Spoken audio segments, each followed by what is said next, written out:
حالا سخن را با یک از دیرکتوران مبدأ رفیقی همکار که از آیای بخیر کار کردن مدرس شوی معارف در کار کردن مدرس علمی در های مکتب کار کردن و من بعد دیرکتوری مکتب بودن رفیق یکی مقدم میدیم که در حق رفیق خود دوست خود سخنهای گفته دارد.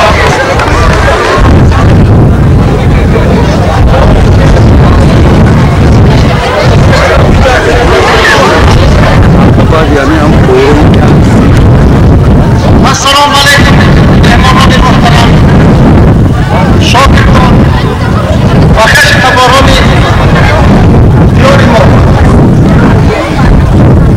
اولا عرض می‌خواهم که با سبق‌های ما در این تمامت از قباهی اشتراک کرده نتوانستیم و این از شما باز یک بار دیگر عرض می‌خواستیم. برادران محترم،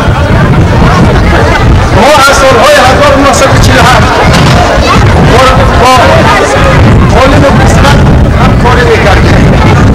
سال 1964 این کس دیرکتور مکتب شد، ما دانشین. در طول همین قدر سالهای که ما همراه کار کردیم، در این شخص جهت‌های خردمند و خصوصیت‌های بهترین آدمگری و آدمیت ایجاد می‌شد. ما آرزو می‌کردیم که این وقت در دیار ما با مانند عالم بسمت همین خیل جوانمردان، خیل خودمان با خیرت پیدا شوند که دیار خدا صاحب شوند. لیکن قسمت همین است برادران، چنانه که در یکی از آیات‌های قرآن نوشته می‌شود که چون هزار آمد برنگردد از حسد، هزار برنگردد به عقل و بصر.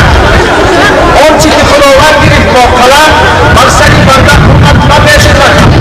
همین هزار که جوانمرد و همسفر ما بود، ما از روی وصیت‌های آن در سالهای راهبری ما با جوانانی که در این مکتب جمع کردیم که وصیت‌های آن را مشرفانه اجرا کردیم. این روز نوبت که به ما رسید، ما به یکی از شاگردان خود این وظیفه را آرزو می‌کنم که تمام نسلی که در اینجا هستند برای بلند برداشتن آبروی دیار خود، برای بلند برداشتن مکتب خود، برای بلند برداشتن نام عالم بسمت ماندنش را کار کنند. برای همین به همه شما برادران، مهمانان، خشم‌تباران، همچنین هر بارم که نام را که ما به این مکتب گذاشتیم یک بار که کوشش کنند در تمام محلات، در تمام رایان این نام را حفظ نزنند